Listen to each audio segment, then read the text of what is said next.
Hi everyone, I'm Todd C. Slater, and welcome to this week's episode of SITV. Of course, at this time of year, being the month of February, our hottest topic is the RSP season with a deadline of March the 1st. What are your plans this year? Do you plan on adding some more into your RSPs, or have you even started them? So the real question is what does an RSP do for your future? You know, for some, of course, they think that it's more of a saving or perhaps a tax deferral. But ultimately, where is your RSP going? Who is it that you have that invested with? And what is your confidence with them after so many years of disappointing results? What are RSPs going to bring your future and your future wealth? Now, the other question, of course, is at the end, when you actually need the RSPs, what happens? Well, when you start using them for income annually, and right now the age of changing an RSP into a RRIF is 71, they are looking at increasing that age in the future. Ultimately, what happens? You start taking the money from your RSP, and what happens, of course? You end up paying taxes. The government's always looking for their portion.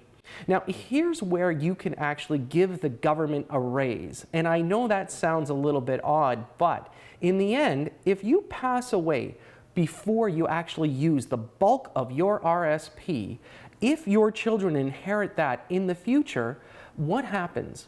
Well, by law, that is considered income that year for your children. So let's hypothetically say you have $200,000 in your RSPs, and unfortunately, of course, you end up passing away.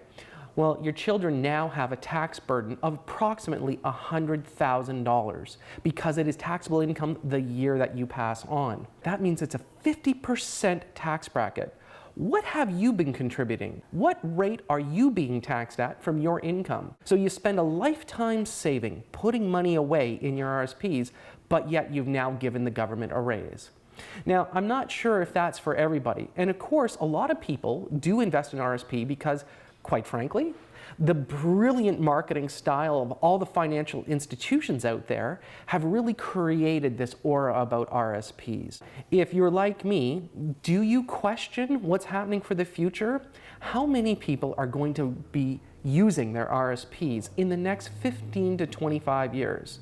So typically, what happens when a bulk of people start removing money, when they start taking and selling stock? Well, you know what? It could force some downward pressure, and guess what happens to the value of your RSP? It's going to go down. Now, again, I'm not saying that the sky is falling, but with the impending deadline coming up on March 1st, maybe you should give it some thought. At the Simple Seminar, we are going to talk about the potential, the generational wealth of investment real estate. Now, as most of us know, being homeowners, you are currently paying down your mortgage. This, in a way, is also forced savings, but it's probably one of the most stable ones. Real estate has been the most secure asset in the history of the world. When we take a look at the actual investment itself, everyone needs to live somewhere. In fact, I think we're all pretty much in agreement with that. But when we take a look where RSPs are being placed into stocks and different corporations, are these corporations going to be valid for the next 20, 30, 40 years?